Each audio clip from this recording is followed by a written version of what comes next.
Comment se déroule la combustion complète du butane, la combustion en flamme bleue? Pour le savoir, nous allons regarder une expérience en vidéo. J'allume un bec benzène et je le règle sur la flamme bleue. Je place une coupelle propre dans la flamme. On n'observe aucun dépôt. Je place ensuite un verre à pied retourné au-dessus de la flamme et on voit apparaître très rapidement de la buée, c'est-à-dire de l'eau.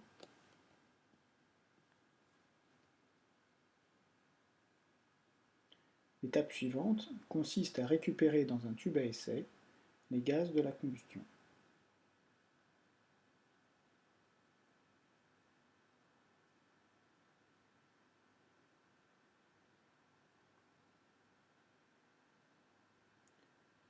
J'y ajoute de l'eau de chaux.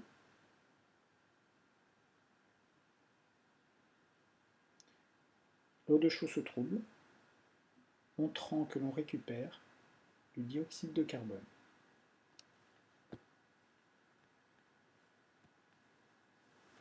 Sauras-tu répondre à ces différentes questions? D'après cette vidéo, quels sont les réactifs de la combustion? Un petit indice peut-être, les réactifs sont le combustible et le comburant. Deuxième question, quels sont les produits de la combustion complète du butane? Et enfin, quel est le bilan chimique de cette combustion?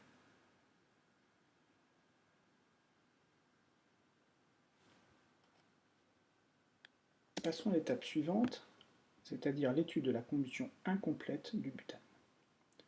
Deuxième vidéo.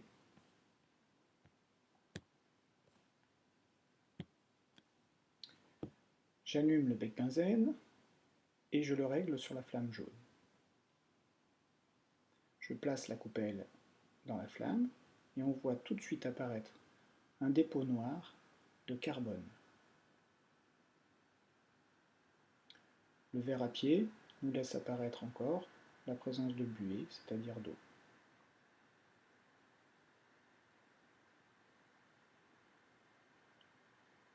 Enfin, je récupère les gaz de la combustion à l'aide d'un tube à essai et je vais y ajouter de l'eau de chaux.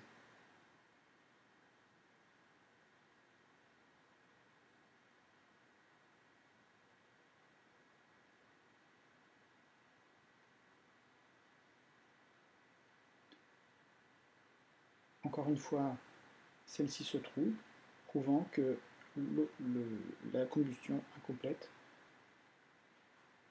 produit du CO2. Un dernier produit n'est pas mis en évidence ici, c'est le monoxyde de carbone, car il est indétectable avec les moyens simples que l'on a. As-tu compris? D'après cette vidéo, quels sont les produits de la combustion incomplète du butane?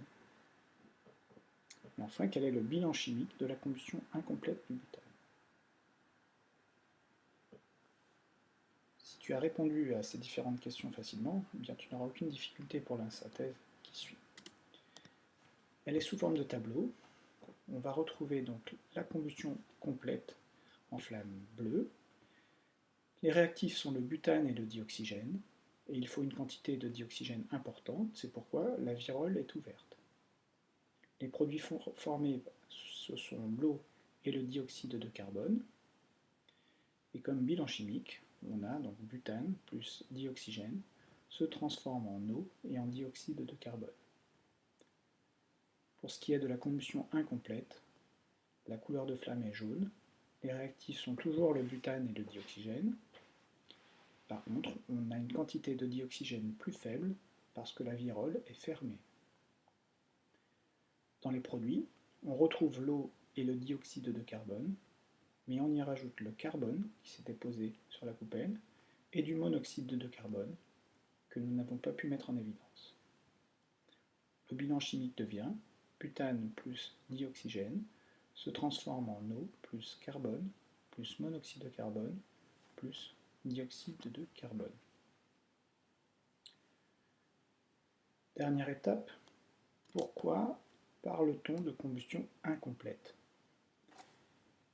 Par incomplète, il ne faut pas comprendre que la combustion des réactifs n'est pas terminée, mais plutôt que les produits sont incomplètement brûlés. Autrement dit, certains produits sont encore combustibles.